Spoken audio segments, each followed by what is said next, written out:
बहुत ही प्यारा सा भजन जानकी जी के राजा जनक जी के अंगना में खेला तरी। जनक जी मन ही मन देख देख कितना हर्षोल्लासित बनी। आइए भजन के माध्यम से सुनिए। चलती मकैया बन के भुइया,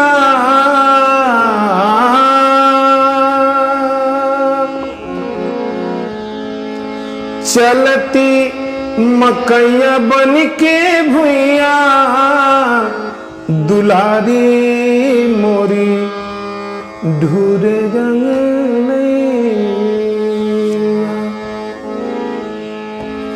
चलती मकैया बन के भुइया, दुलारी मोरी ढूरे जंगलैया।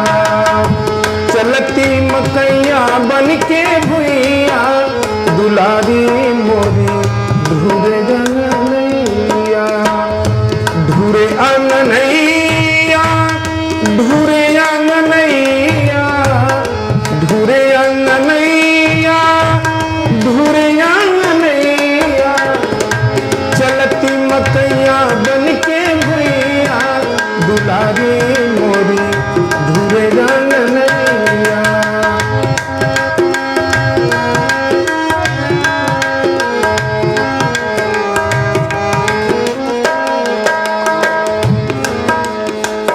शीत बदन सो हीत धूल धूसित, लट लट कन मुख मोहे विभूषित।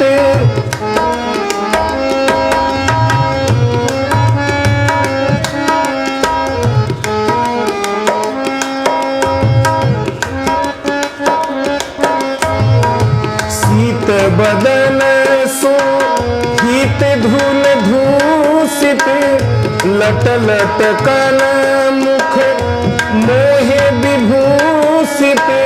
रुनु झुनु पैजनी पैया हो, रुनु झुनु पैजनी पैया, दुलारी मोरी ढूरे जंगलैया। चलती मकैया बन के भुइया हो, चलती मकैया बन के भुइया, दुलारी मोरी ढूरे जंगलैया।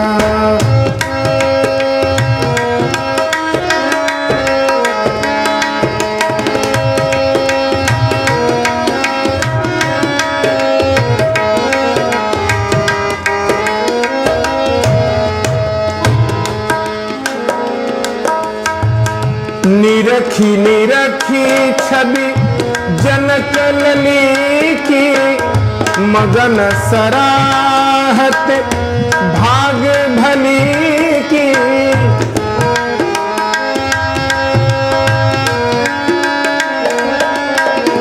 निरखी निरखी छवि जनक लली की, मगन सराहत भाग भली की। मुदित सुने ना मैया हो, मुदित सुने ना मैया, दुलारी मोरी ढूरे जंगलैया। चलती मकैया बन के भुइया हो, चलती मकैया बन के भुइया हो, चलती मकैया बन के भुइया, दुलारी मोरी ढूरे जंगलैया।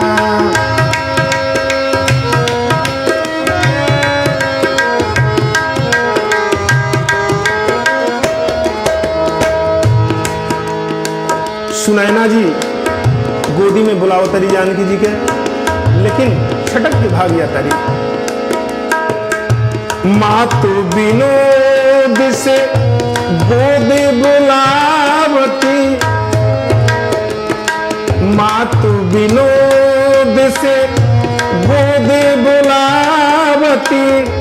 तज के अंक मही माँ के नयावती, तज के अंक मही माँ के नयावती।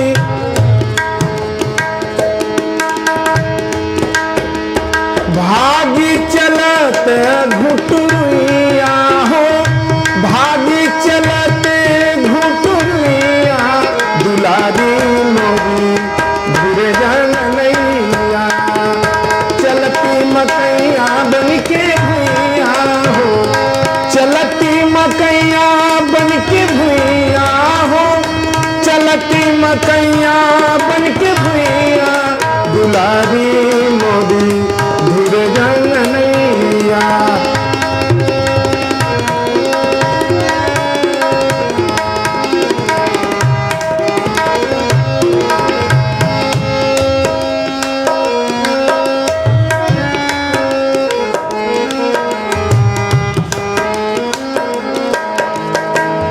जानकी जी के बाल क्रीड़ा देख के देवता लोग भी कितना मगन बा।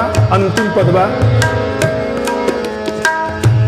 देव गगन से मगन निहारत, देव गगन से मगन निहारत, आशुतोष छवि वर्णत हारत, आशुतोष छवि